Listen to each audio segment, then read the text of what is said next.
Amazon presents Jeff versus Taco Truck Salsa.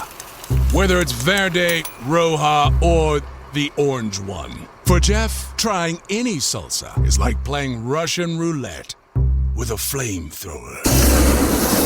Luckily, Jeff saved with Amazon and stocked up on antacids, ginger tea, and milk. Habanero?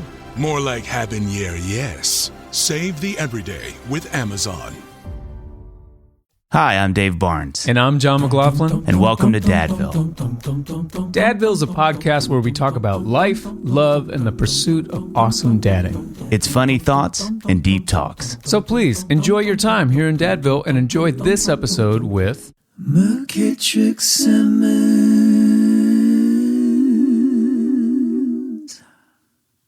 Today, folks, we have... so McKittrick Simmons is with us, and... Kitch, I thought a lot about how to do this intro because, somebody that's not like a public-facing figure, people would log on and be like, hey, who's this guy? Thank you, Lord. Although with a name facing. like McKittrick Simmons, it's almost, you should be public-facing just with that name. I had that. I've seen you do this 1,000 times. I've been with you so many times where somebody's like, but are you just so used to... Your face. I think I know. Are you so used to? I know I'm going to say it twice, every time, maybe 3 times. Yeah. I mean, it's one of the most mispronounced names I know of, which doesn't. It's never really bothered me. Really? No. Oh, that's amazing. No. Do you always you go with McKittrick? You don't say, hey, I'm Mick. I'll tell you a funny story about where I've had to pivot before. People. It's always been McKittrick. Like my parents call me McKittrick. Yeah, it's never been Nick or short. Sports teammates had to shorten it. Like McKittrick, 3 syllables is not good on a soccer pitch because you're already down. And so like McKay, 2-5. There's just different names for. But I was quail hunting with some friends of mine one time with some South Georgia bird guides. And they're going around. We just met them, and like everybody's introducing themselves. And it happened to be that day I was with my friends' names were. They're going around. Hey, John, good to meet you, John. Mm-hmm. Rob, good to meet you, Rob. Mead, good to meet you. And he gets to me, and I go, McKittrick. And he goes, okay. He's kind of dismissive of like, I don't even know what you're talking about. Yeah. So no, it hadn't really bothered me. People, if I go to Starbucks or if I go somewhere where you give them a name, I'll just say Greg. Oh yeah. That's your middle name, right? First name. Oh, it's your first name. McKittrick's my middle name. Okay. Yeah. So if I'm doing that, I'll just say Greg because I'm just like, we don't need to get into this. Right. Yeah.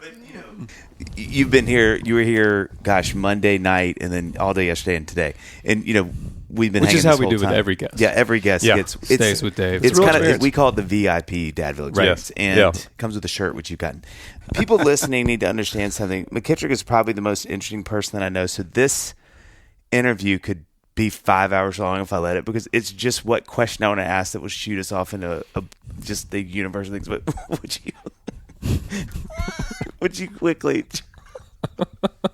give people the breakdown of Baldwin's nickname?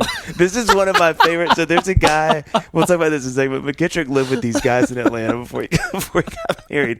And it was this unbelievable house. It was so inspiring. Again, I'm going to get to this, but it was such an inspiration for me in my life. But it was, it was just a bunch of guys living intentionally together in their 20s. And so it's beautiful because y'all's community was so inspiring. Yeah. We'll get to that. But one of the great things was, there was a guy in the house whose name was Baldwin. Chris Baldwin. Would you just walk through how his nickname? Yeah, just saw Chris Baldwin last week. I mean, he's been a great friend in life. And Baldwin, and the great thing about this nickname, and Baldwin would agree with this, is Baldwin is one of those people. Chris Baldwin, he's a very reasonable person. Yes, extremely. And the world needs reasonable people to function. Yeah, the world also needs. That's probably more. I don't know, John, you as well, but I know that you are an unreasonable person. Yes, very much. Mm-hmm. Yeah. So Baldwin, he's a reasonable person, and so we started calling him. And I went to an all-male college, and I think there's something about at Hampton-Sydney when you're kind of in that environment, the names are just free-flowing, and people go from being called Avery, and then we forevermore called him the Fun Haver. Yeah. You know, he's just always having fun. We're like, where's the fun haver? And so there's these iterations of things. So, yeah, Baldwin's nickname kind of grew from, we started calling him Professor Baldwinowitz. Yep. Baldwino. There's kind of these different things. And for some reason, we got in this time where we started announcing him when he'd come to dinner or walk in the room, and we started calling him Ladies and Gentlemen, the Baldwino. This sort of thing. That's the full name. Ladies and Gentlemen, the Baldwin. Not like John. It's like, what's his name? Yeah. It's like Ladies and Gentlemen, the Baldwino. Yeah. And, he'd walk in, and just to be funny, he'd walk in like, Ladies and Gentlemen, and he'd kind of walk in and smile, and whatever. And now, then, is this type of situation where if it was just you sitting alone at the dining room table and then he comes in, you would make the announcement? I mean, I think you have for to have an audience. I think for a while I shortened it to Ladies. Yeah, this is what I'm talking about. Well, I remember you telling me it went ladies and gentlemen. Ladies and Gentlemen, yeah. And then it got just ladies. Ladies. So when you walk in, ladies. Yeah. That's one say, Ladies and Gentlemen. It just always deserved a processional, Right. And Baldwin is not a guy he's not a look at me kind of guy. He's going to love listening to this. With Memorial. Yeah, there's some great two of our 4 kids are good namers of things. And when I hear the nicknames they've come up with some of their friends, you hear it and you're like, well done. It's a great funny. gift. I didn't know about this it's funny you bring that up with Ben and Sam, my 2 boys. There is a robust nickname world they live in that I didn't know about. So at Covenant, where Sam is, I can't remember what they call him, but it's nothing close to Sam. And I remember being like, and Sam responded to him, and I was like, Sam, what was that? He's like, oh, that's what the boys all call me. And I was like, where'd that come from? And he sat and did what you. He's like, well, it was this, and they call me that. So Ben goes by Bebo to most of his friends. Is that right? Because it was BB, and then it turned into Bebo. And I mean, if you talk to his Covenant friends from Covenant, his time there, every single boy calls him Bebo. Yeah. And I didn't have a clue. And I remember being like, wait, will they call you what? And he was like, and they would go, well, start. And then so it's just such a wonderful male thing to have these really. It's a fun thing. You don't call many people by their name. Yeah. Right. Yeah. I wonder if this is more of a male thing. Yeah, no, that's great. I don't know a lot of. I don't know. Do you mind being? I think it is. I think it is. I don't hear Meredith calling her friends like unusual things. Ladies and gents. Yeah. Do you ever? Does anyone ever call you Johnny Mac? Mm-hmm. Does that work? That's a great one. Yeah. Like I already Does call that you work. Well, I mean, I don't know how well it's working, but it's we've hobbled along this far. Because you're one of those people that I feel like you're one of those people. Our friendship is far beyond our friendship because we've actually never spent any time together. Yeah. But I feel like I know you because I know Barnes, and so if someone a month ago were to say, "Hey, do you know Jon McLaughlin?" I'd be like, "Yeah, I do. Yeah, I do. I haven't met him, but he's a good friend. Yeah, he's a good friend." And so when I'm talking to Barnes coming here, I was like, "Oh, it'd be great to hang out." And I was thinking with Johnny Mac, and so even though I don't know you, I've already named you in my mind. Yeah. Johnny Mac. Yeah. But John McEnroe could be that's like an adjacency. I think John McEnroe is cool. That could spin but off. some that people way. might not like that. McEnroe. But you can left also land at McEnroe. Yeah. Like John could walk in back. McEnroe. I mean, that's the adventure we're on now. Yep. If the 3 of us ever lived together in a house in Atlanta, that you'd be I'll McEnroe. eventually No be doubt McEnroe. it iterates. Yeah. Yeah. And then that could turn into like Wimbledon or Wemby. I mean, you can go. That could turn into. It's kind of got to be kidding. It's like a discovery process. You know, we're like, what is your name? What is your name? I wonder if it's like how men are in general uncomfortable with just straight up, squared up intimacy. Yeah. And on some subconscious level, it's like, Hi, your John. name is too intimate. I'm going to go just we got to get a little adjacent. high. And I think it does. Obviously, it's why you have nicknames. It does almost immediately create a fun bond. Mm-hmm. It's like, hey, I know you better than to call you John. It's Johnny. Yeah. It's McEnroe. Okay, so this is what I was scared of. We got to get back. Okay, so I'm going to do the official bio, which is boring. I don't have one. Well, you actually do on your website. That's not a very good one. So I know, but this is the best I got. But then I'm going to give you mine. McKittrick is the founding and managing partner of Sweetwater Holdings Company, where he directs the company's overall strategy and investment direction. Prior to Sweetwater, McKittrick was a principal at Atlanta-based Seven Oaks Company, a full-service commercial real estate firm that partnered with institutional capital. This is a lot. I'm not going to keep reading that. Everybody gets it. Yeah. And then went to Hampton, as you said, and also was at University of Edinburgh, Scotland, where you got your International economics. Master's degree. Yeah. Yeah. Okay. So now let me tell you what I wrote down. Yeah. So here's Dave's bio for McKittrick. Yeah. A few things about McKittrick. Known for 20 years. Thankfully. That's crazy, isn't it? That's about right. It is. 20 years. Yeah. Okay. So this is going to be all over the place. There are a few people I can point to in my life who've had a bigger impact. God, I want to cry, but I'm not. It's too funny. Okay, here we go.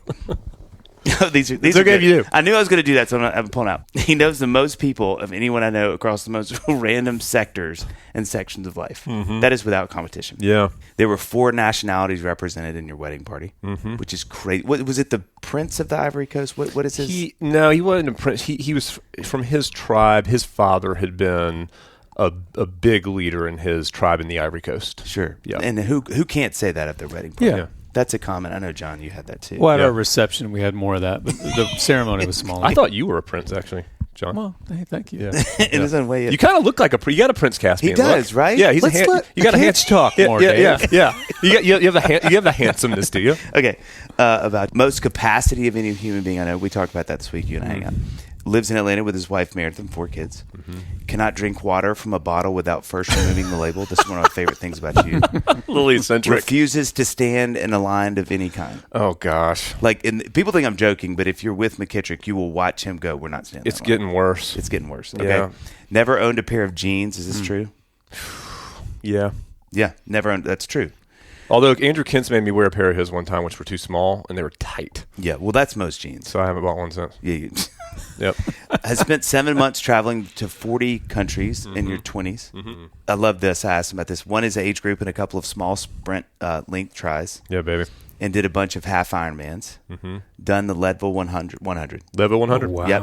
Yeah. Has had dinner with Maya Angelou. Yep. Bob Dylan left you a voicemail. Yep. Drank a beer. This is a great one. Drank a beer with Dave Matthews on a couch in the front yard of a UGA frat house when he was 14 years old. That actually, I don't even need Raises a all lot of- those other ones. I'm like, what's the story there? With that one, I'm like, I think I got the full story. Well, I laugh, and we're not going to talk about this because we're not going to talk about it. But I just want to say really quickly, miseducation of what I McKittrick laughed, Simmons. what I laughed about. McKittrick and I were talking about this last night, and I was like, I just love 14 is funny, but the fact that Dave was okay with I don't know, It was man. so normal. Because you said you're like, I wasn't a 14-year-old that looked 18. I looked like I was 10 years old. And he's like, I don't know, man. All right, so tell me about you. Like, Yeah. Okay, now I do want to know more. We're not going to. We got to keep moving. Was held at gunpoint by Serbian soldiers twice. Fool me once. Surprisingly good piano player. Thank you. Yeah, great guitar player. The last 2 things I've told you before. Should I get arrested at any jail in a third world country? Absolutely, my first call is McKittrick Simmons. Annie said the same thing, Barnes. Yeah, well, This morning too. She's like, "You guys got put in prison." She's she's like, "We'd call you." Call him McKittrick. Yeah, because somehow he will get us out of this What jail. is that? It's just all the right people. I don't have another friend that is the middle of a Venn diagram of connectedness like you are. Yeah. So You said specifically a third world country, though. second world, I'm calling you. Yeah, obviously. Yeah. I don't even know what a second world country is. I don't don't know. think that exists. Yeah, I don't know. Maybe it's the moon. And final, one of my favorite, I'm going to laugh. One of my favorite conversations in my life was I was out with Lady A. And I was in Boston. And I'm what you're talking about. And I've got my AirPods in. And I'm just having this wonderful day walking around Boston. And McKittrick calls. And he's like, what are you doing? I was like, I'm in Boston. And he's like, the first thing he says was, he said, be serious when I answer this question. He goes, how long do you think it would take me to get you a horse to where you are right now? Where does that thought come from? I don't know, but I think a good place. so after the hilarity of both of us laughing for probably 5 minutes straight, we entered into a very serious conversation. What would it take to get a horse into downtown Boston? Now, was that a one-off, or has that become a thing? No, Hey, where are it you? was just this wonderful Des moment Moines. of like, It's kind of a great question. Yeah. God, it You know, just it ended. It can be done.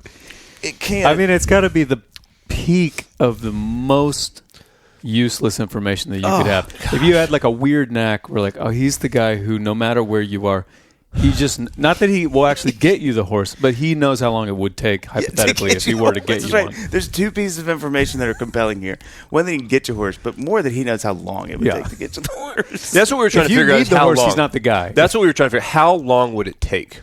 Yeah, not if. I mean, a week, sure. But like, could you get? A week's like everybody could do that.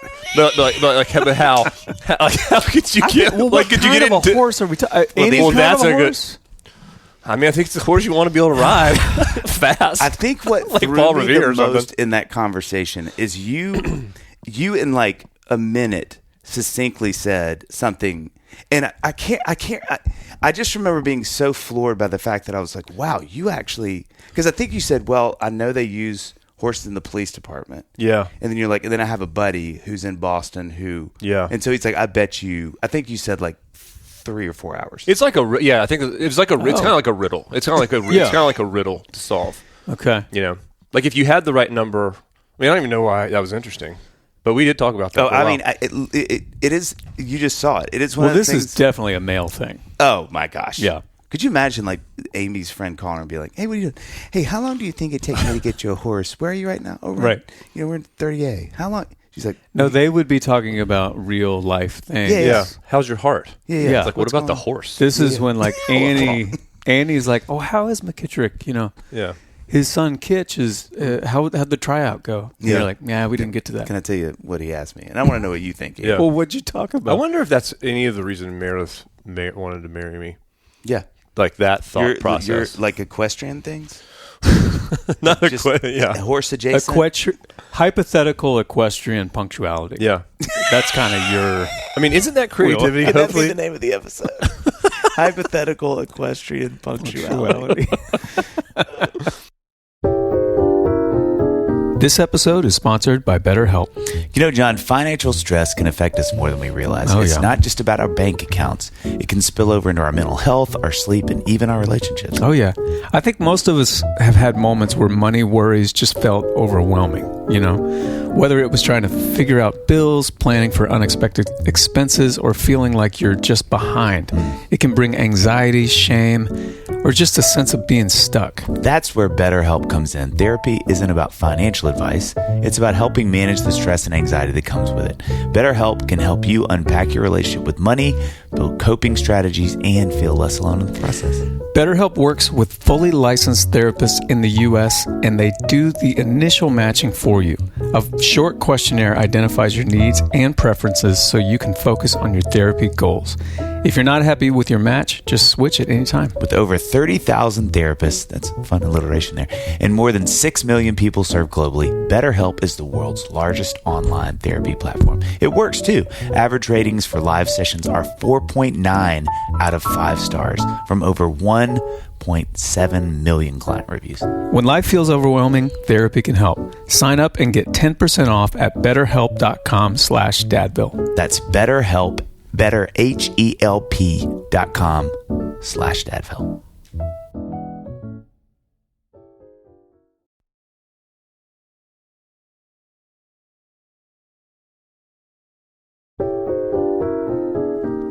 No, you can't. I'm pretty sure if in a tickle fight, that's how the rules work. So you can't change them. Yeah, you know, and that's how I thought it worked for most of my life, and I had to rethink it. And speaking of rethinking, okay. This time of year always makes me rethink what's in my closet. So good. Okay, I'm trying to keep fewer things, but better things. You know, like pieces that are well made, easy to wear. I don't want something that's difficult to wear. Day. You need something for everyday wear. That's why I keep coming back to Quince. The fabrics feel elevated. You know how I like elevation. You do. And the fits are thoughtful, and the pricing actually makes sense, Dave. John, we can't quit Quince. No, won't do it. And that's a free tagline from them as being a sponsor to us. That we give back, John. We give back.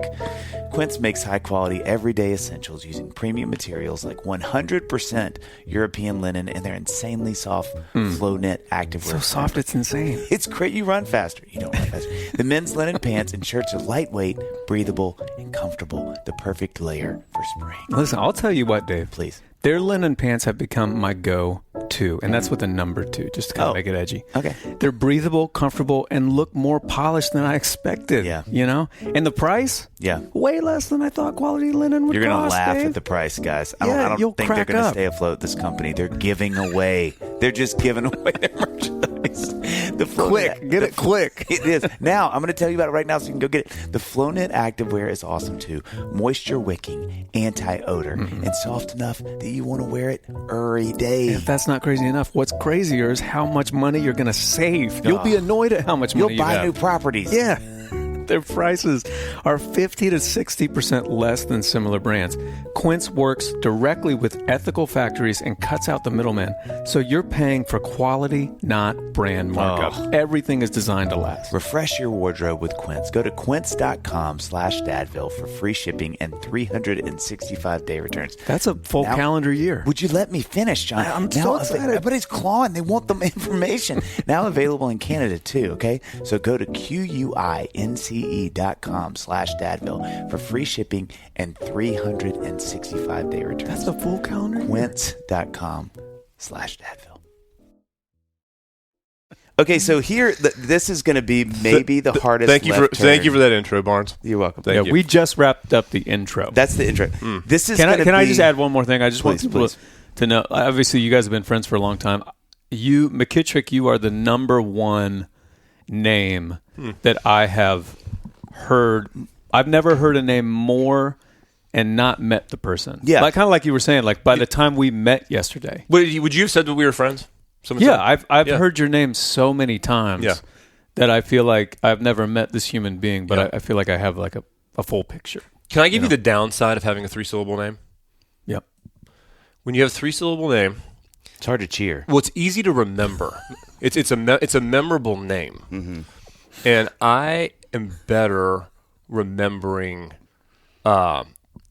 I'm not great at remembering names. I'm really good at remembering some things. Names are not like my wheelhouse, and a lot of people remember my name because they've never heard it Yeah, before. right. And so I have had to learn like a gymnastics routine of how to respond. Be like, "Hey, McKittrick, how's it going?" I'm like, "Hey." Oh, yeah. yeah, because everybody remembers. Yeah, yeah. So What's up, brother? yeah. Hey, brother, man. You know what's going on? Ladies. Yeah, ladies and gentlemen. Ladies and gentlemen.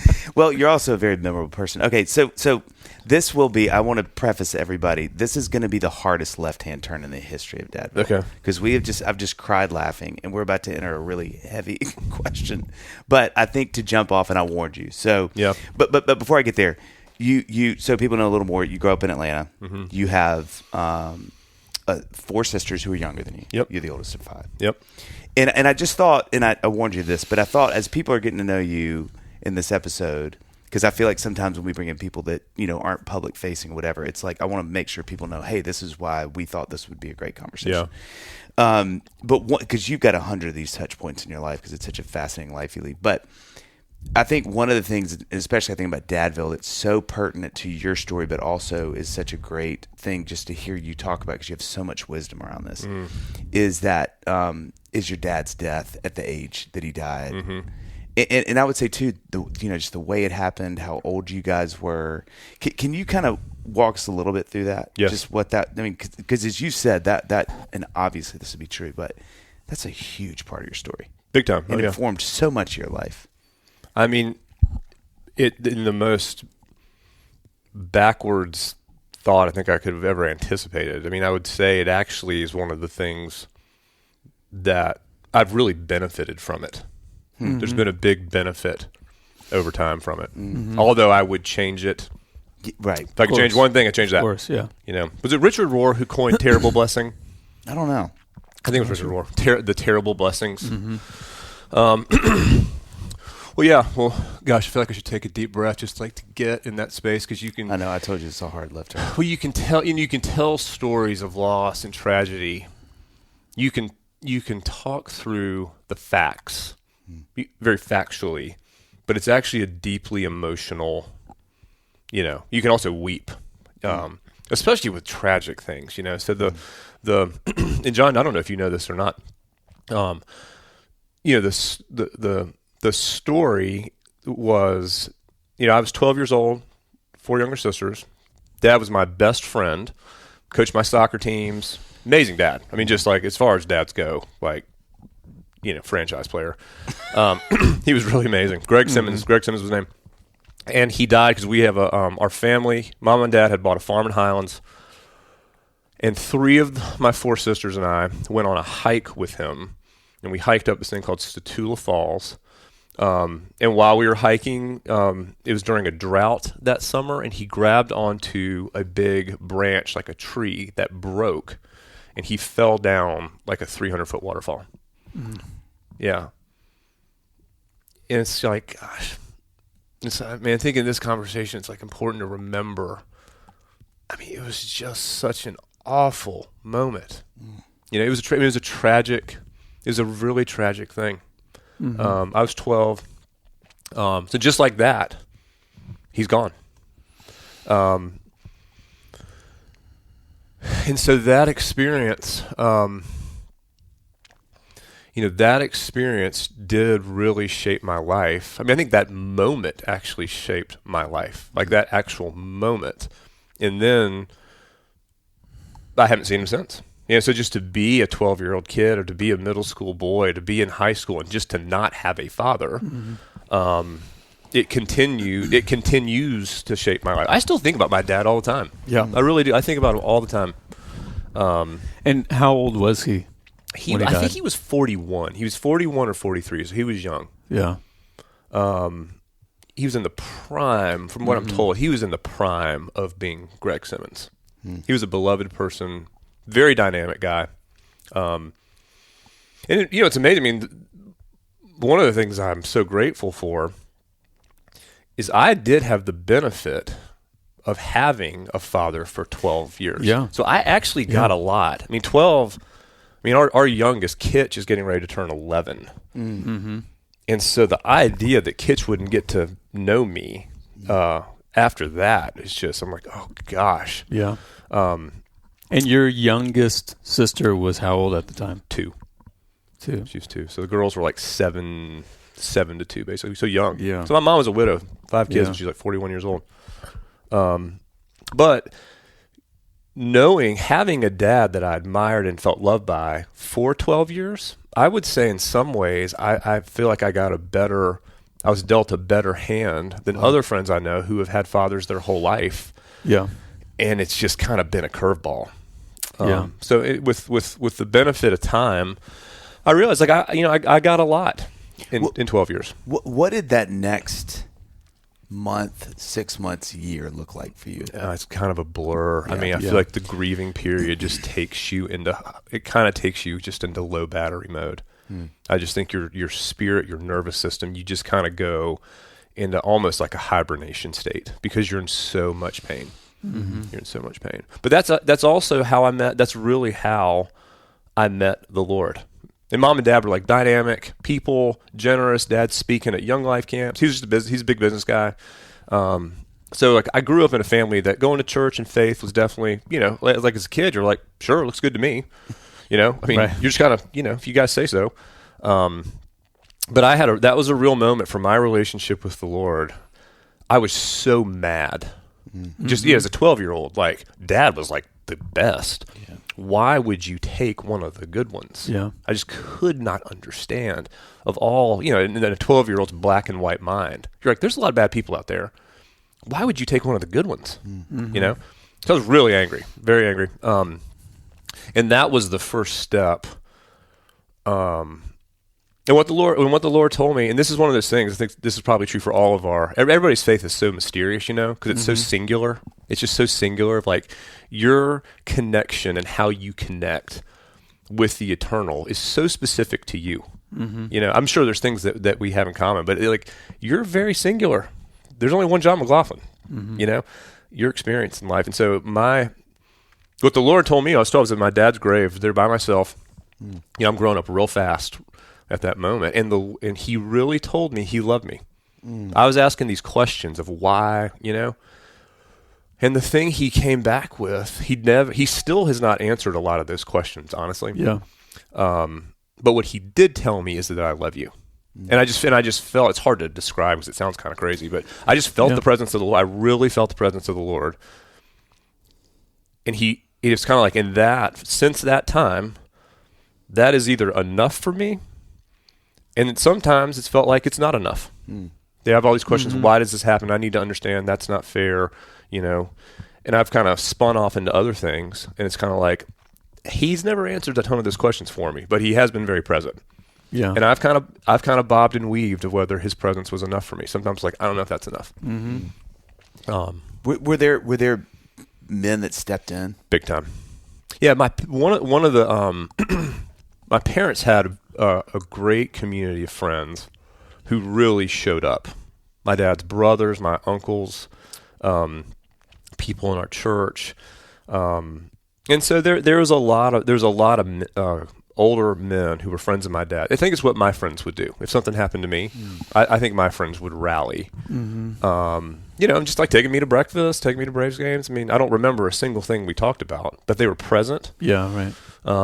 It kind of reminds me, I think it was the Donald Miller book years ago where he started one of his books talking about the elephants, the young elephants, the bull elephants, and the parents had been poached, and so these young elephants were rampaging through the cities.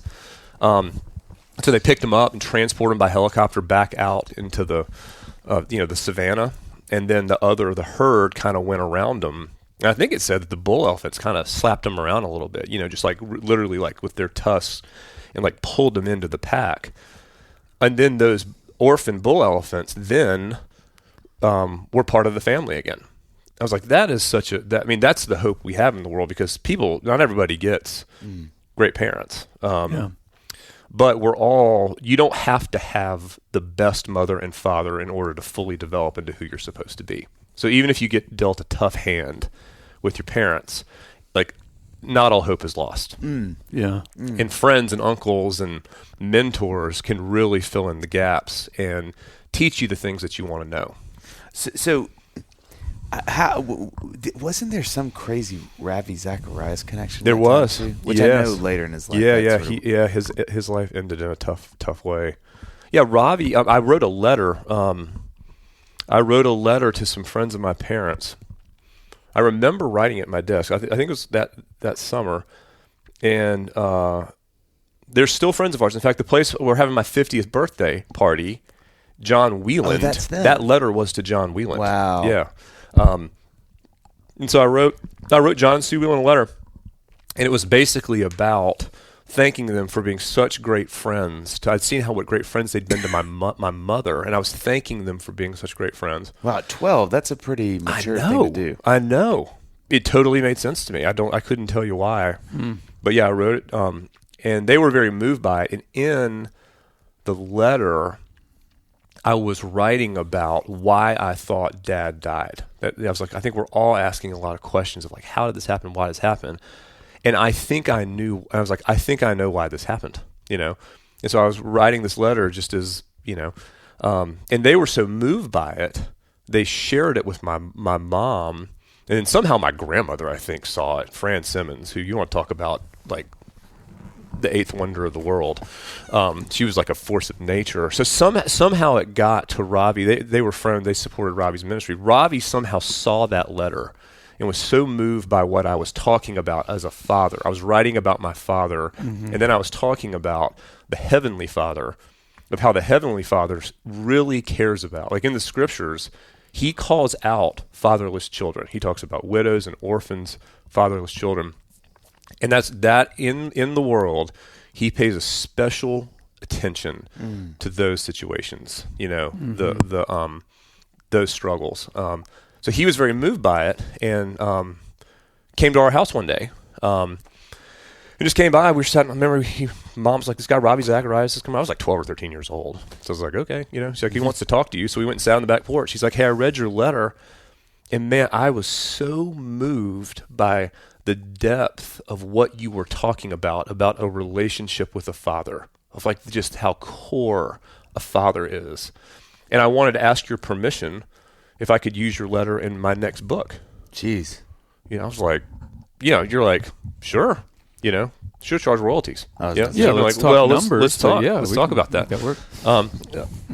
So he did, yeah. So he did, and it's. I remember reading it, and he used the letter. I mean, gosh, anybody who knows Ravi's story, I mean, tragic. But I'll tell you, he was a great friend to me. Mm-hmm. He really was. He was a great friend. He was very encouraging. He all people are conflicted, and he had some things that are really sad. But I'll tell you, my experience with him as a friend was good. Yeah. And when I read it in the book, I was like, wow. It's almost like you read the letter, and I didn't even feel any pride in writing it. I read it, I'm like, wow, that's cool how he used that. Yeah. And like, you wrote that, I'm like, God, that's crazy. How do you, so having walked through that age, as a dad now, how does it iterate? Like, how is it iterated into your life in general, and how is it iterated into you being a dad? I mean, losing a parent, losing a dad, especially a father. And I only know what it's like to be a son. I don't know what it's like to be a daughter. My sisters would probably have a different experience, having lost them at their age. Mm-hmm. Losing a father as a 12-year-old is different than a 7-year-old. I mean, I have a lot of memories. I have a lot of core memories with Dad. Sarah, my youngest sister, doesn't remember Dad. Yeah. So losing a father at that age, the benefit you get is like one of the most important, in my opinion, one of the most important things that happens in a person's life is when your heart breaks. Heartbreak, you would never choose it for your kids, but heartbreak is going to be one of the things where you discover the things that are the most real. Yeah. You're going to discover the things about yourself that are really important. And so, that broke my heart. I had a broken heart at an early age, which I think really helped me through middle school, high school, college. I just had a different perspective. Wow. That was very lonely. The downside of it is I felt very lonely at times because other people just didn't even know what it felt like to, and then it changed my relationship. I had some great mentors and counsel who pointed me in the right direction of nobody can be your father. The Lord has a special place in his heart for you. Like you're going to have to go explore that because he's kind of your father now. And that's a privileged place to be. That's actually a privileged place to be. And they pointed me like Proverbs. They're like, because you're not going to have somebody giving you advice the way a dad can give advice, Proverbs is a great book that gives a lot of fatherly advice. So I read Proverbs a lot as a kid. And it turned out it was actually very practical. There's just some things in there that's like, if you have to choose between walking with wise people or foolish people, you should walk with wise people. Because foolish people break stuff and it's bad. Yeah. Bad things happen. So you're going to like, well, not that I didn't do that. Again, I was drinking beer with Dave Matthews at 14. I was about to say, let's not forget some context here. Yeah. So the depth and the broken heart later in life, I would say, man, that really has helped me a lot. And I think it protected me because we grew up in a pretty affluent area, Buckhead in Atlanta, and that can be a real distraction. That can be a real distraction to anybody. And so I think that was maybe less of a distraction for me because of that. But I'll tell you an interesting thing about raising kids. So we have 4 kids, boy, girl, senior in high school down to 5th grade. And I have noticed how much more confident I've felt being a dad up to the age of 12. Wow.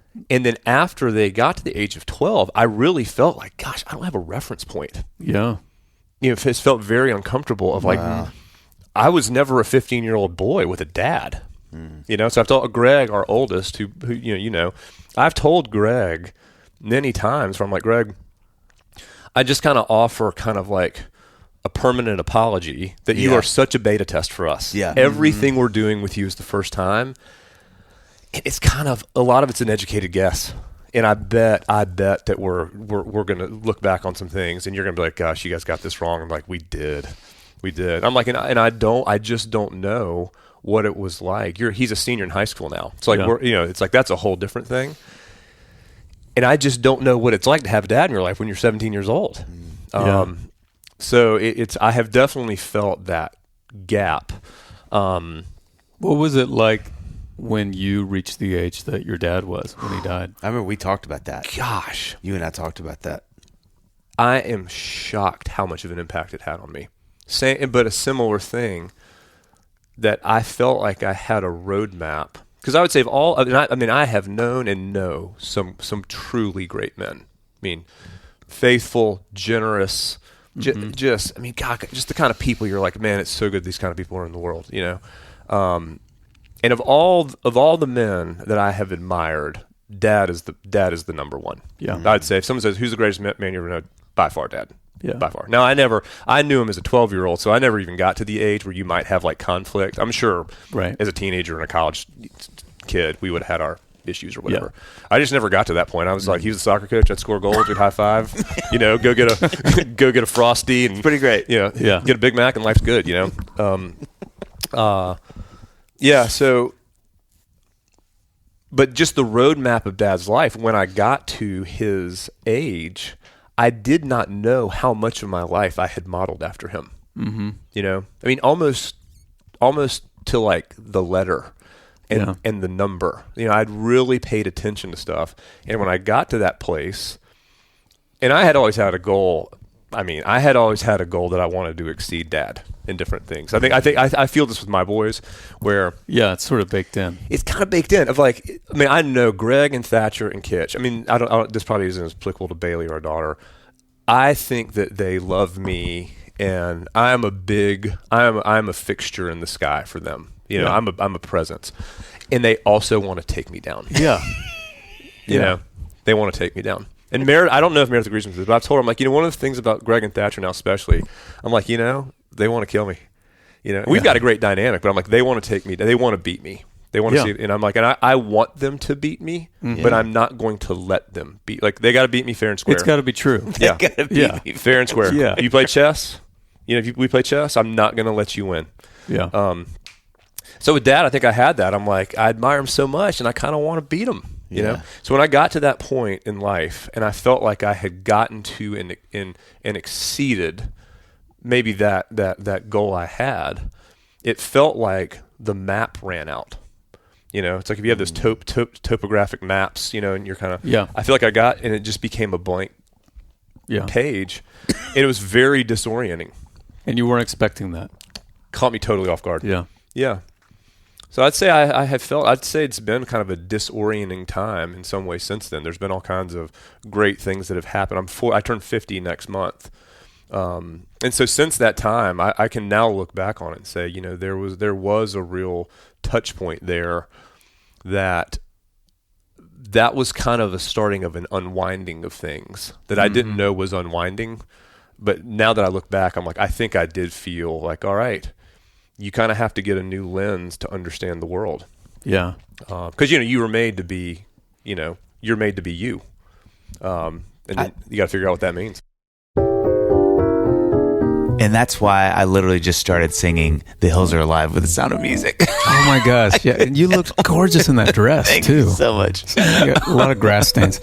Speaking of grass stains, you know, this time of year, once spring hits, man, it seems like we're always outside. You know, in the yard or what's left Singing of the yard, Sound of Music running around in our dresses, and the house is kind of on its own most of the time. You know, yeah, it's like a constant rotation of people in and out, doors opening, packages showing up. I mean, it's a lot. You know, that's actually why we started using Cove. Yeah. I just wanted to know what's going on at the house when we're not paying attention. Yeah, same. I love that I don't have to wonder anymore.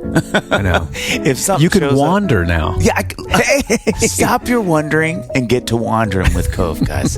If something shows up or there's movement, I get a notification. You can check it right then. You know what? We had one the other day, middle of the afternoon. We're all out back. Yep. You know, I mean, here in the States, not in the outback, but like in our backyard. Okay. And I got an alert from the front door. I checked it. Yeah. It was just a delivery. Yeah. You know, but normally I'd be like, wait, how long has that been sitting there? Now it's handled. And you know what? As Australians would say, and now it's easy to get going. Get going. No wires, no drilling. Nope. It's all peel and stick. Classic PNS. I had it up and running in like half an hour. Same here, Dave. Slightly less. And it's affordable too. You know, monitoring starts at less than $1 a day. What? You can't get anything for less than $1 a day. Except for love. Exactly. It just makes everything feel a little bit more under control. Guys, start this spring season off right and protect your home with Cove. Head to covesmart.com/dad or just use the code DAD at checkout for up to 70% off your first order. And you know, if you get a survey, let them know that you heard about Cove from Dadville Podcast, all right? Just do it. And so then I was like, I can't even just not change a tire. It's not even my car. Oh my gosh, I love going to dealerships. Me too. You know, Dave, when you're starting something new, there's always doubt. Yeah, am I doing this right? I don't know. Is this really what I'm supposed to be doing? No. Am I good enough? Yes. Trust me, Dave and I have both been there, okay? But making the choice to take the leap always been the best decision Always. of our careers. Yeah. Okay, and there's something else that can make the difference in getting over the hump when you start a business. Partnering with someone who knows how to help. And buckle up, John, because I don't say it much. You're right. That's right, John. It's that feels Shopify. good. Shopify gives you everything you need to sell online and in person. Millions of entrepreneurs have already made this leap, from household names to first-time business owners just getting started. And get started with your own design studio. do it. With hundreds of ready-to-use templates, Shopify helps you build a beautiful online store that matches your brand style. Accelerate your efficiency, whether you're uploading new products or trying to improve existing ones. Shopify is packed with helpful AI tools that write product descriptions, page headlines, and even enhance your product photography. Get the word out like you have a marketing team behind you, because you do with gracious. Shopify. Yes. Easily create email and social media campaigns wherever your customers are scrolling or strolling. It's time to turn those what ifs into with Shopify today. Sign up for your $1 per month trial today at shopify.com/Dadville. Go to shopify.com/Dadville. That's shopify.com/Dadville. Well, you know, another thing I wanted to talk about, which I referenced earlier, which dovetailed joints really well here, because I think one of the ways I think from the sidelines of your life that I think it iterated was that you've always had a robust group of friends around you. Yeah. I mean, how many groomsmen did you have? It was it 15? It was something. It was, in It that was range. up there. It was And I in that mean, range. again, men from all over the world. Yeah. And so I think Yeah. one of the things God's really blessed you with that might be from that pain is a sort of unquenchable thirst for connection and friendship. Yeah. You know? And so one of the ways you've impacted my life so much was meeting you when I met you. You had been in DC for a while living with a bunch of very intentional guys, Yeah. doing work there. Yeah. And you know, then you travel with Lane across the states or across the world, Yeah. revisiting those guys and Yeah. where they're from. And, Yeah. and you know, I just remember meeting you, and it was such a providential meeting in a billion ways. But in that time of my life, you know, I had really good friends. But I think and especially a couple of these friendships, they were getting tough. Like stuff was getting kind of tricky to navigate. Words especially, because you have two guys doing the same job. Yeah. We were traveling all the time together. Same business, same age. Same business, same age. That's right. And so, same level of kind of handsomeness. And so, because John wasn't around, because that would have thrown the bell curve, get screwed at that point. Yeah. But it's the princely face. Yes. You know, the princely features, especially nose. But you know, we come to see y'all. Ed is, Ed's got a show. I'm riding with Ed Cash down there to see it. He's like, I really want to go see my buddy McKittrick. I'm like, I don't want to go see McKittrick. I want us to hang out, because I got so hard to get one-on-one time with Ed.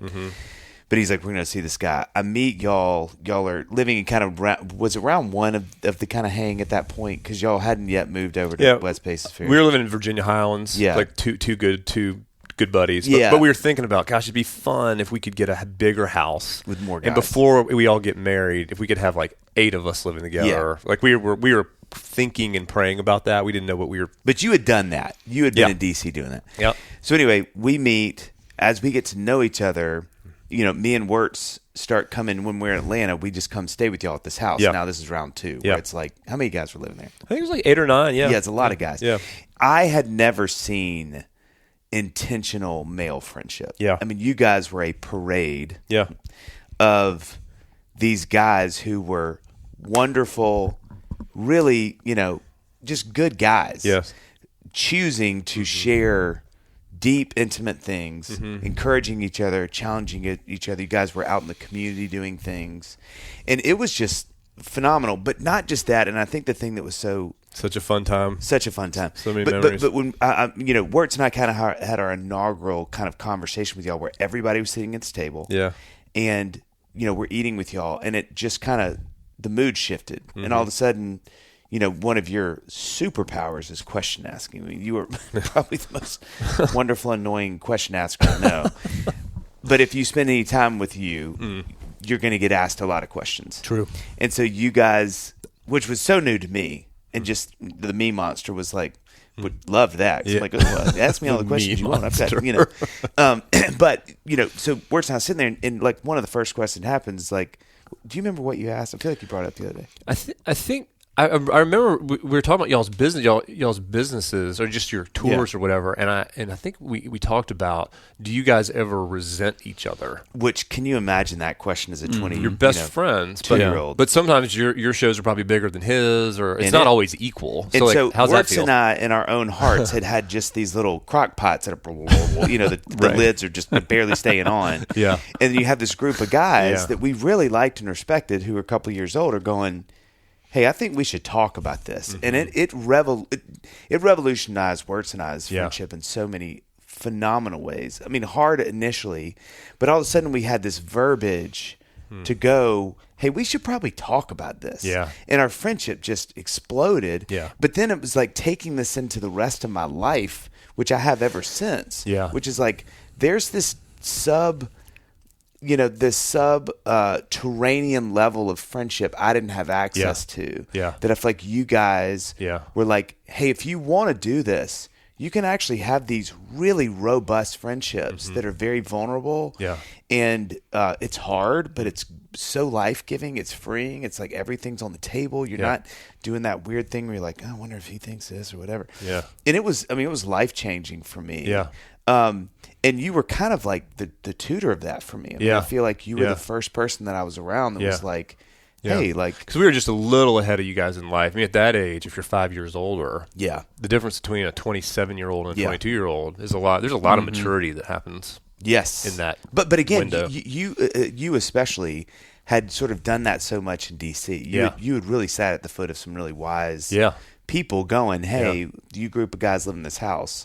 We want y'all to do this well. So you had reps. I mean, you had probably not 10,000 hours, but at least 5. Yeah. To my 0. I definitely become. I mean, I think I'm probably naturally relational extrovert. Like I get energy from people, and so had always, even without a bigger idea, just naturally done that. And it's like I think I'd gotten interested in just like. Friendship to me just always made so much sense of like this is one of the big ideas like of being friends. But I'd had a lot of different kinds of friends. I'd had fraternity brothers, I'd had teammates, I had work colleagues, and so then friendship. There's a lot of different kinds of friendship, and you're not going to be deep with everybody. Yeah, I'd gone through the time of life where I thought you get to handpick your friends. I think that's kind of like the fraternity culture where you're like, I'm going to handpick the coolest to be in the front, who's in, who's out. And I was kind of seeing through guys like Ladies and Gentlemen, the Balwino, who's still a very dear friend. And I don't think Baldwin and I would have been in the same fraternity. Like we probably wouldn't have picked each other in college. And then you saw this friendship emerge where you're like, I don't feel like I picked this. Yeah, I feel like this was picked for me. So you're starting to come into a little more experience of, man, I don't know if I picked my friends. Actually, I feel like there are some ways because chemistry is such a real thing, and you can't fake chemistry. Like the dynamic with some people is just. It's just, I mean, I've known you for a grand total of an hour and 15 minutes now, and like I would say now, I'm like, I think our dynamic's good. I bet you and I will like each other in life. Yeah, a lot of things in common, and like then you meet some people, you're like, ooh, man, this feels a little kryptonite-y. Yeah, so I think that time of life. I mean, one of my favorite stories of how this really, really helped me was when I met Meredith. I was 29. Meredith was I was 26 and she was 19, I think. She was still in college. And the first real question she asked me on our first date is she said, so tell me your favorite thing about yourself. And so my first answer was like, well, that'd be my dance moves, which, and I'm not, so that's just got to make her laugh. You're kind of doing, you're like, hey, it's a first date dance. But I was like, the thing that you would be amazed, and this is still true. I was like, the thing that you would be amazed by is when you meet my friends, I have the most incredible group of friends I think you've ever seen. And I was like, and I feel like it has been given to me as a gift. I don't know why it was given to me, but I have just been given these friends that have completely changed my life. And for Meredith, I didn't know this, but that may have been the best answer to that question. For sure. And she was kind of like, sure. I'm interested. Yeah. Because she was already such a deep soul. And then she got to know my friends. I think that was a big part of us learning to trust each other, where she's like, man, this guy really has learned to be friends with people of integrity, Well, you know what I would add too is the intentionality piece, because I think when we spent time with y'all. Why does that make you cry, Barnes? I don't know, man. Yeah, both of you are tearing up. Yeah, I know. I think I think it's true of me too. So you can relate. Yeah, and I just think the blessing. Actually, you're doing that thing I know you do. This is not. You're our guest. You need to ask questions. But I don't know. I think I'm just like, as I get older, man, it's like, God, that is such a gift. Yeah. But I think, to your point, I think I also get emotional because it's like the intentionality of you guys wasn't just like we had friends. But I remember like Forrester, like Rob being like, tell me, stop. Dave, I feel like you're bypassing the answer. Answer what we're asking you. Why is this hard? Or what is it you're envious of in words? Yeah. And it was just like, ugh, this is so freaking intense. Yeah. But it's like surgery. It just felt like we got to sort of answer some things, guys, to get to real stuff. Yeah. And so I think that kind of friendship is just such a neutron bomb of a friendship, because it just feels like you're just kind of cutting away all those things. You're kind of like, hey, I'm a little limited in this friendship because I just don't know.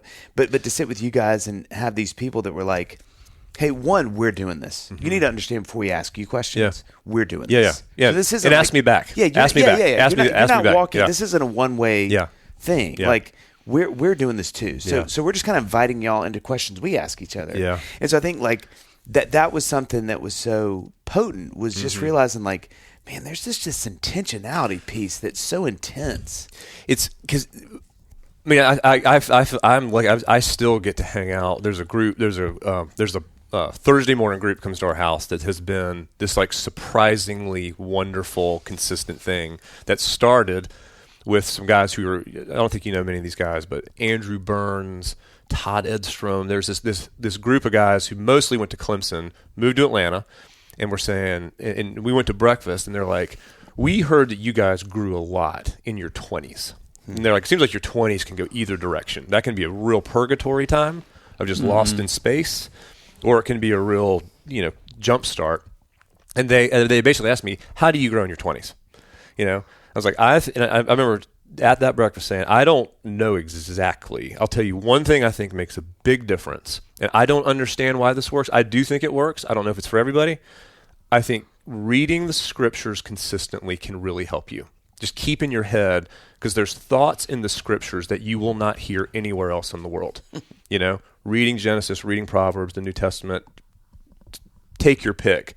There's just something about the scriptures that is very mysterious that in your 20s, I would encourage you to be reading those as best you can. And they're kind of like, we don't know how to do that. So I was like, well, you're welcome to come. I don't either, but you're welcome to come to my house. So we have been reading the Bible together on Thursday mornings, and now the group's kind of ebbed and flowed. And it's been this thing. It's amazing how impactful starting the day. We joke around. We call it a no theologians allowed Bible study. We're like the disciples, man. Yeah. Where you're like, you read something, and I'm like, I don't get it. Yeah. Do you understand that? I don't understand what he's talking about, And so, we just read it, and then they're like, okay, so you read this. And I'm like, John, how does that strike you, And the other thing I remember talking to him about is like, men in middle school, high school, college, it's easy to start becoming a little sneaky. Yeah. Where you don't really know how to tell the truth. You know how to truth some of the truth. There's some truth you're okay talking about, but then there's some truth that you don't want to talk about.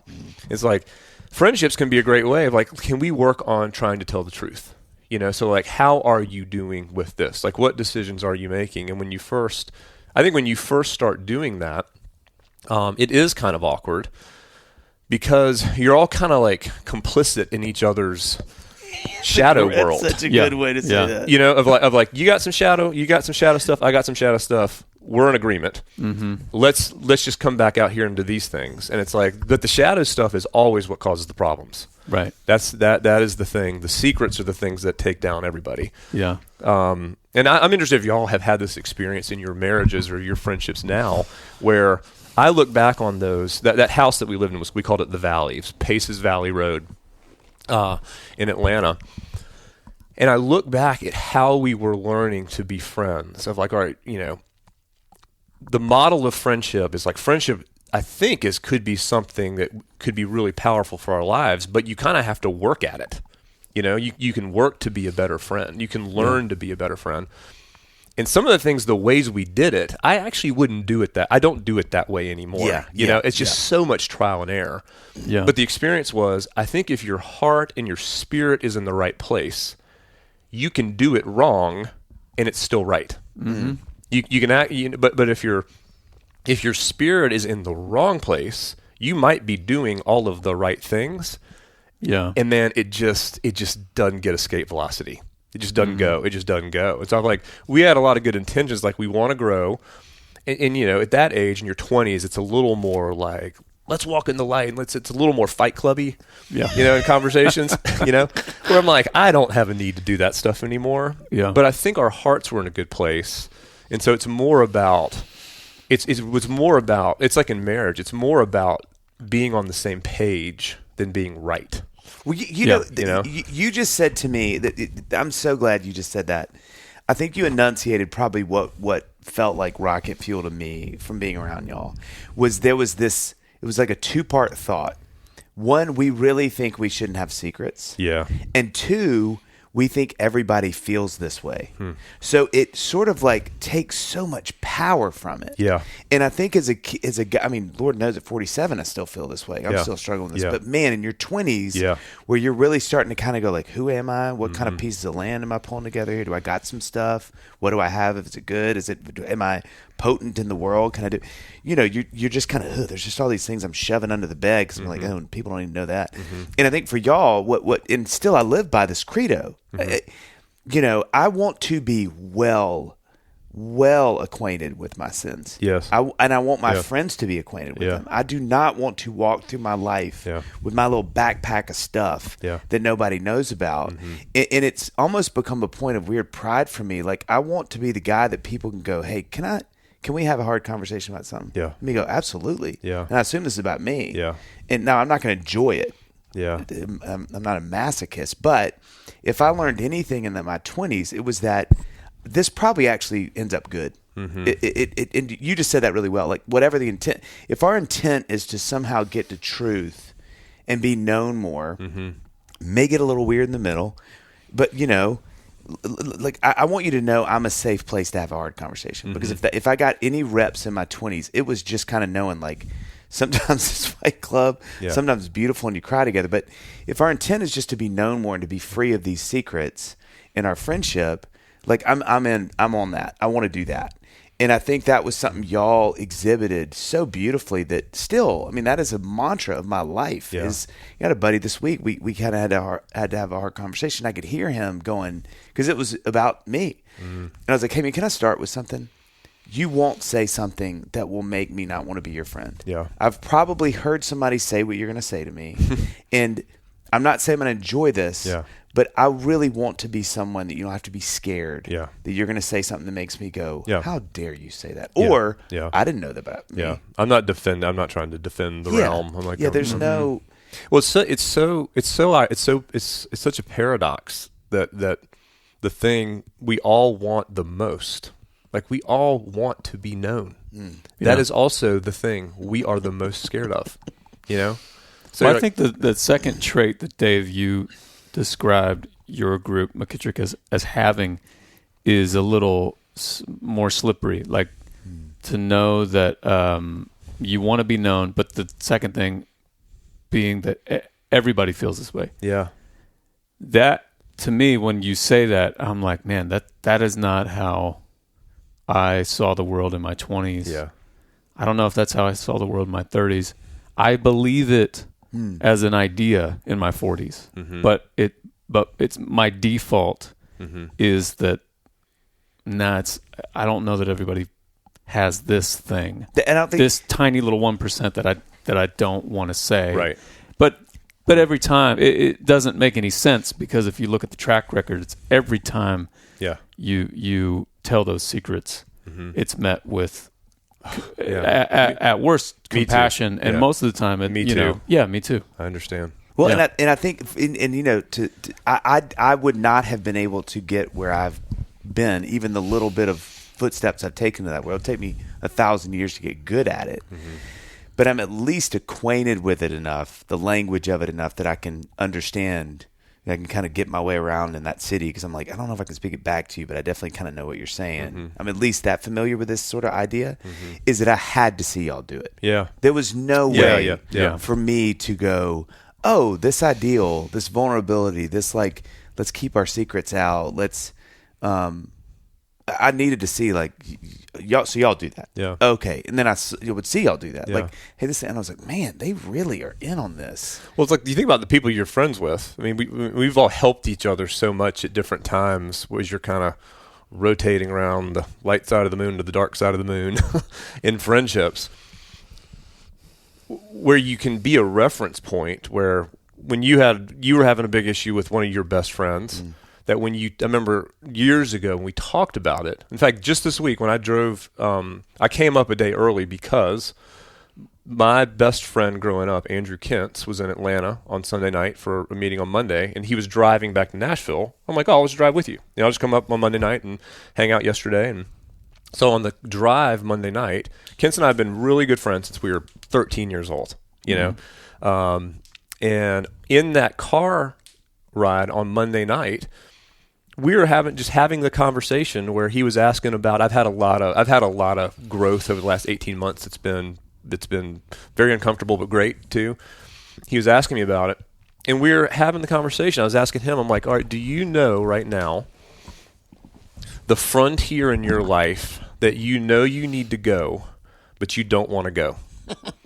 Is there something going on? Like, do you know what that is, or do you just feel it? Because I was like, I really believe people, they may be not going there very much, but people know where that is.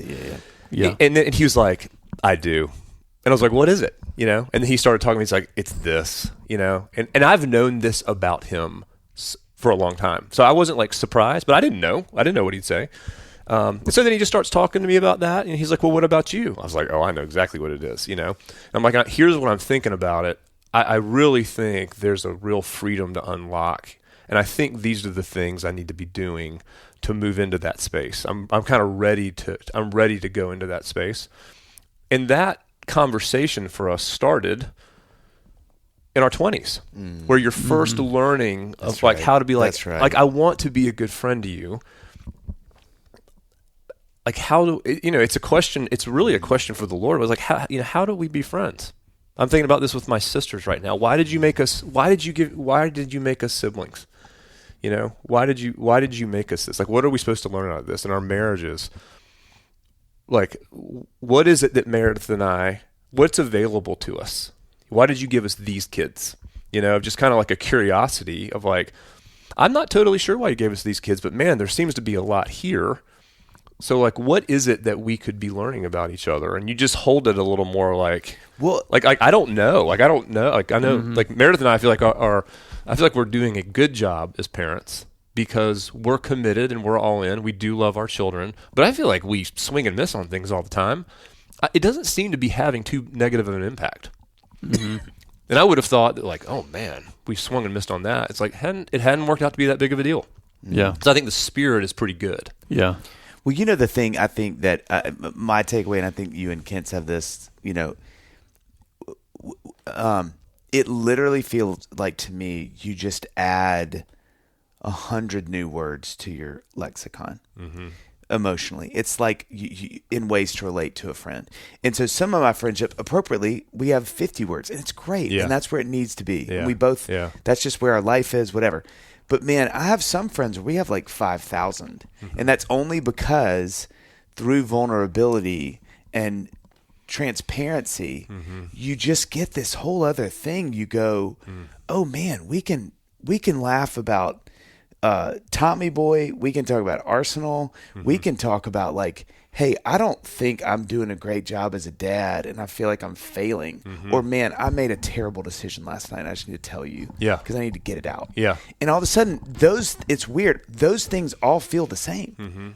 None carries more weight than the other because you've just done it enough to go, hey, can we have this kind of conversation? And that person goes, yeah. And you don't have to go kind of like, hey, okay, so let's start the little fire pit, and the smoke comes up, and a smoke signal, and that's something we probably are wiser with now that I would do differently in my 20s. For sure. And I feel like in our 20s, I felt like everybody needs to have a conversation. So if we meet, it's like, hey, let's get in there. How are you doing? And then some people are like, I'm just not ready. Yeah, for that. And you're like, well, that's a problem. You know? Yeah. And now I was You're like, if you me. met somebody and you're like, hey, what's going on? You get the sense of kind of like, I'm not going there. You're kind of like, all right, cool. Great. Yeah, that's right. That's right. That's like, exactly right. Like what Prem club do you support? Like we can talk about a lot of things. Yeah. I don't know. It doesn't have to be that. Well, and I was going to say quickly, and then one last thing I wanted to kind of bring up before we push you back to Atlanta. The podcast has heard me say this so many times, but you guys were living this. But it really applies again. It's my favorite quote. Whenever we come together, which I didn't make this up, whenever we come together sharing our strengths, it breeds competition. Yeah. But whenever we come together sharing our weaknesses, it breeds community.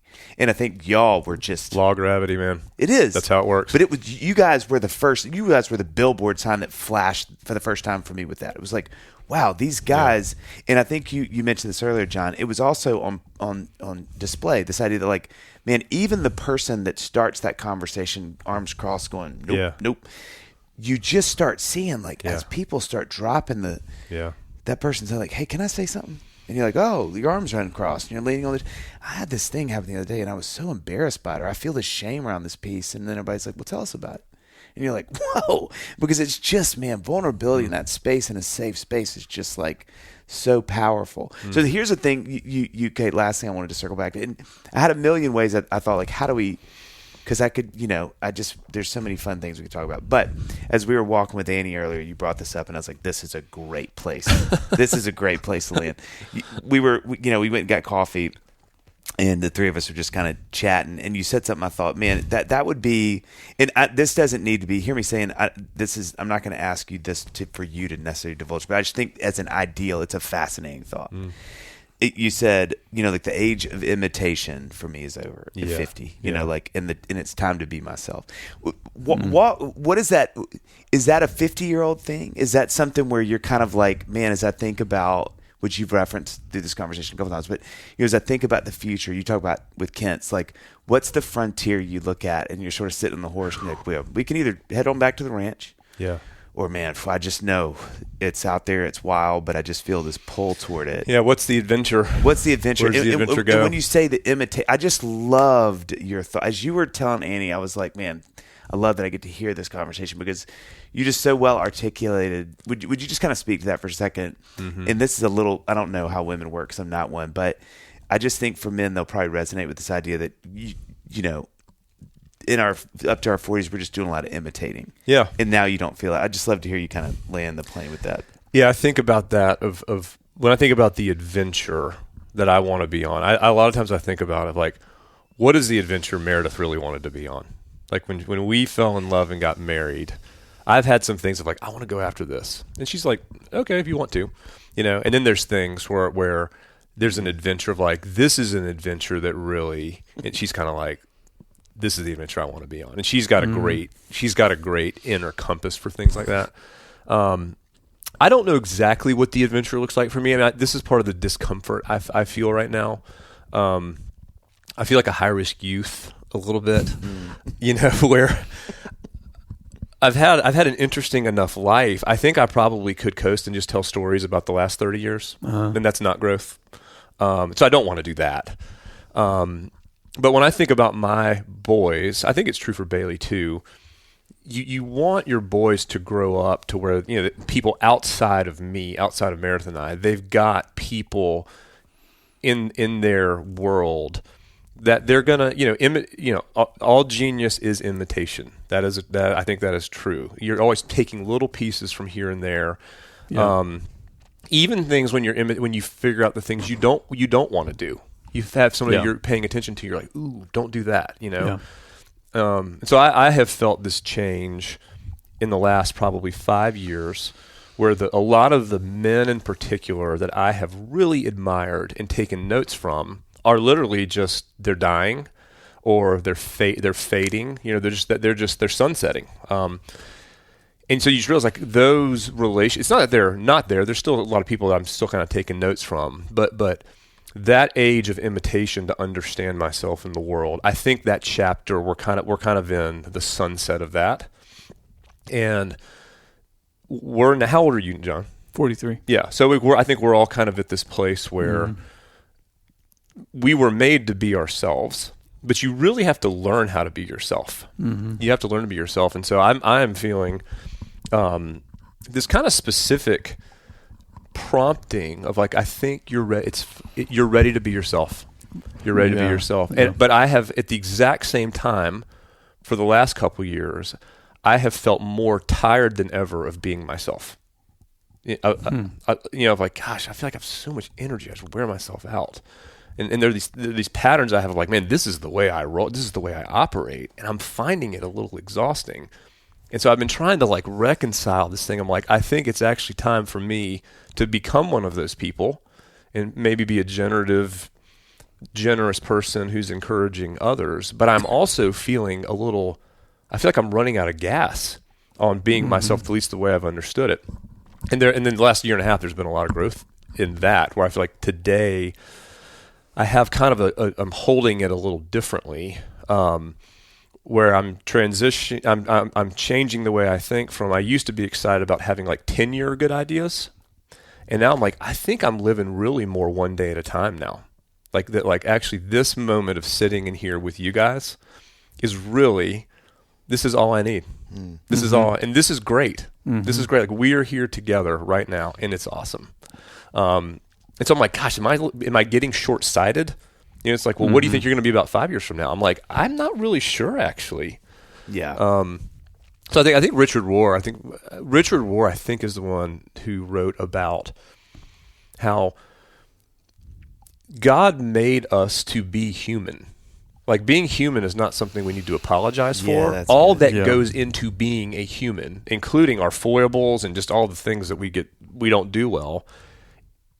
We were made to be exactly what we are, and we were made this way to enjoy it. And I think faith sometimes can talk about being human in a way. Yeah, I think that's fair. That's very fair. That's pretty critical of the flesh and being human. But we were made in His image. I think we have to learn, why did He want to make us the way? Actually, one of Barnes' kids asked the greatest question last night at dinner. We were talking about, he was asking the question about like how does, like, dinosaurs and Adam and Eve and all this stuff work? And really good question. And we were talking about in Genesis, where it says that, and God breathed eternity into the hearts of men.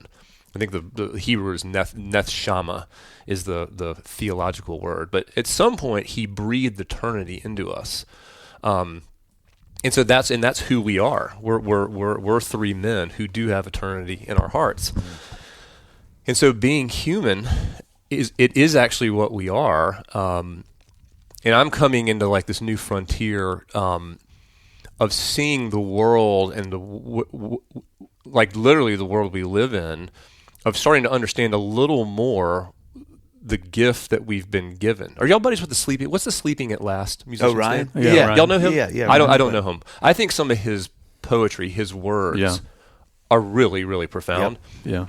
And in one of his songs, he talks about how the universe was made. The reason the universe was made was so that we could see it. Yeah. The universe was made to be seen by our eyes. He's talking about just the miracle that we even exist. So I think when you step into that, it's such a simple thought that is like quantum physics. There's so much in that. And you're like, is it really possible that God made the universe? Because He's like, I just want you to see it. You're like, that doesn't even seem believable. But now, more and more, I'm like, I think that might be true. And man, having kids really colors that, doesn't it? Yes, he gave us these kids that we could love them. And see, I would do that for my kid. Why wouldn't God do that for me? Exactly. He does. He gave us this morning just that we could be friends. And this is the thing that enriches our life. Like this right here.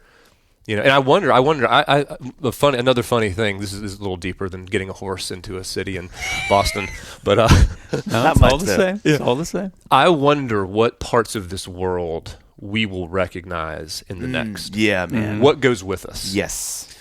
So, like the things I have high conviction about, I think there will be music in the kingdom. You know, good for you guys for picking. Well, let's see what. I don't know what mine's. Hopefully, y'all got some jobs. Yeah. But like, I think there's going to be singing in the kingdom, and music is so deeply powerful here. I'm like, I think that's coming with. Yeah. And you just like light. Light is something. I think there will be light. You know, and then I think this is true, but I just want this so bad. I don't know if I'm objective. I hope relationship. I hope relationship will come with us. And like, will we know each other when we sit at the psalm that's a little troubling to me. I'm like, ooh, does it have to be that way? Is that, the Lord prepares the table for us in the presence of your enemies. You're like, that guy is going to be there? But you will sit there, and in the kingdom, you will be reconciled. Even the things that haunted you in your life, you will learn to be reconciled, to sit at the banquet table with your enemy and actually be at peace. Yeah. But I just hope that relationship thing of like, and I don't know what it will look like or what our names. I mean, I don't think my name will be McKittrick. I don't know, 3 syllables could make it. You never know. Could you imagine you walk around heaven? It's like, tell me your name. You're like, God, even here, man. Okay, so your parents nailed it. Yeah. No, I mean, as we've been talking, I mentioned earlier, but it's happened, for the listeners who can't see, like it's happened 4 times in the last hour. The two of you have gotten teared up. And it's always when you are referring to or you're talking about some memory that takes you both back to some, the purest form of friendship that you guys, that we can have on this earth, And Mike Donahue, who has been on the podcast, he has said before that it was the first time that I heard this idea that he's like, God is the Trinity. It is a relationship. Father, Son, Holy Spirit. Yeah. God is a relationship. Yeah. It's all, anything that would make you, that would bring you to tears on this earth is relationship. And the other one, you bring up music. Yeah. One thing that I've said surprisingly many times on this podcast is it's a trait in the McLaughlin male gene to have a hard time talking about really beautiful pieces of music without crying. Is that right? Yeah. It's like my grandfather, I have a million memories of him talking about some big band piece. And do you do that? Yeah. My dad does it. Do you ever feel that way about your music? Yes. I mean, which feels weird to say, but most of the time it's other pieces of music. But I've had, there's a song on this new album that I'm so hoping that an album plug would come up naturally. But the last track on this most recent album is this kind of lullaby song that I wrote, and I couldn't sing it the first 25 times. Is that right? I couldn't get through it. Yeah. And I didn't even know why I was crying. Yeah. But anyway, all that to say, like, I think just relationship. It's like why we're here. That's the whole point. Right. Yeah, I think I've said this too, but I think one of the things that I've realized in my walk with the Lord is how, man, and this has really been the last 5 years. I've seen this in our church a lot, but like, he really wants us to be together. Yeah. Like, that is a big, and it's so rare that he says don't. Or you see where Jesus peels off, but he always comes back to the disciples. Like, and I think it's really fascinating to think about. I've actually never said this out loud. I've never thought about this, but it's an interesting thing about. Imagine that God comes to earth. He didn't need to be with people, but he actually didn't need people. Yeah, Jesus would come to earth and be like, "Hey, I can do my thing, but I don't want to do. I want to be with my disciples." And then we don't know how many hundreds of other people with them around in other seasons too, where they're walking around. There's just tons of people. Like, that's such a beautiful thing that Jesus, like you said so well, John, is a part of a Trinity. But even his time on earth was not this sort of singular focused, I'm here to conquer and see my thing happen. He's like, no, this diffuses through people because I want my people to be with people. And that is parents, as mothers and fathers, that may be like, or it can be, but I think it is one of the most Christ-like things, thoughts, experiences we have. And we've told this to our kids. We haven't told them in a while. I should tell them again. We've told them, do you know why we had you? Do you know why we wanted to have you? And for Meredith and I, we wanted to have our children because we felt like we had more than enough love, and we wanted to share it. Like we wanted to share. And so with our kids, one of the things I would want them to know is the reason that we wanted to have you is so we could love you. We wanted to love you. We're so excited to love you. I'm like, that's amazing. That's a very Christ-like reality. Like nobody taught me that. I just felt that way. Yeah. Yeah. And even for, there's probably people who have all kinds of stories that their parents did not have them out of that thought. Right. It's like, okay, well, maybe it's the Lord made you because he wanted to love you. The reason he made you because he wanted to love you. Maybe the story of how you got here wasn't what you would hope it would have been. I lived with a friend for a while whose mom was a prostitute. Didn't know his father. And he had a really hard life story. He had a big drug problem. And it was a big thing as we got to be friends. There was just a part of his identity that was so broken and twisted because he's like, I came here because my mom was a prostitute. I don't even know my dad. And so I just feel like I'm not even supposed to be here, And just like, again, this is like reading the scriptures. You're like, the only thought I know that could connect with that puzzle piece is the idea that we are all here. I think the scripture is not of a husband's will or it's like, it's not because your parents decided to have kids. You are here because the Lord decided he wanted you to be here. That's your identity. That is your identity. It's not that your last name is McLaughlin or Simmons or Barnes. And that's the identity that, like, our friendships, we walk each other towards the mountain, but we don't walk each other all the way to the mountain. There is a singular part of all of our lives where, like, there is an aloneness to our life where we are supposed to be alone. And you do need to just reconcile and work out who you are with the Lord, and it is only yours to say. Well, it's funny because full circle, watch, I do this professional podcast, but when you think of standing at your dad's grave and Jesus says he loves you, that is a singular moment that needs to be singular. Yeah, that was for me. But it so colors what you said and why that is such a profound thing to hear. Is that it's not just that I love you, it's then the context of this. Yeah. I love you. You alone. This is not just to your community, it's to you. Yes. It makes it a profound moment. Yeah.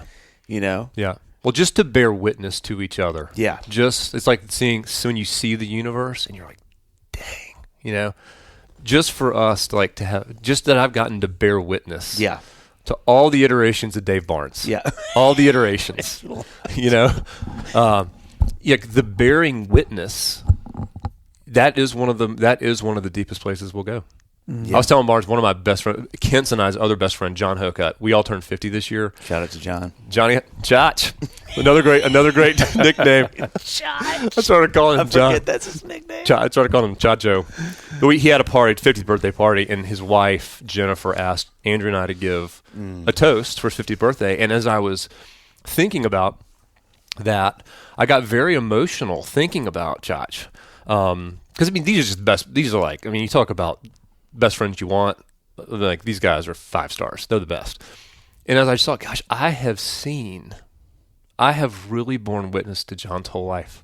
I've seen it all, and I'm like, I think I've been a good friend to him. I think I have encouraged him. But the gift has been, in my bearing witness, the gift has been how my bearing witness to him has changed my life. Yeah. Because I've, learned how to love. Yeah. Love your neighbor. You know, it's like, okay, love your neighbor. That's like supposed to be the biggest idea. It's like, okay, well, who's your neighbor? Like, tell me their first name. Don't give me the thought. Who's your neighbor? John Hookett's my neighbor. How are you doing loving him? It's like, we're still working at it. Who's your neighbor? Meredith Simmons. She's my neighbor.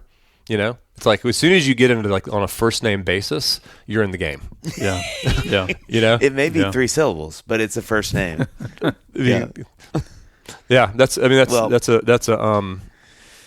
it's fun to talk about this with you all because it's like you guys represent kind of like I think you are at this moment my newest friend. We're 2 hours in. In Barnes, I don't know how we got to be friends, but we're 20 years in. Look at us, Kitty Pigeons. We're still here. Well, look, Thank you. You have lived up to the hype, McKittrick. Oh, gosh. After 20 years of hearing your name. Yeah. Oh, all right. Thanks for coming on. Yeah. Love you guys.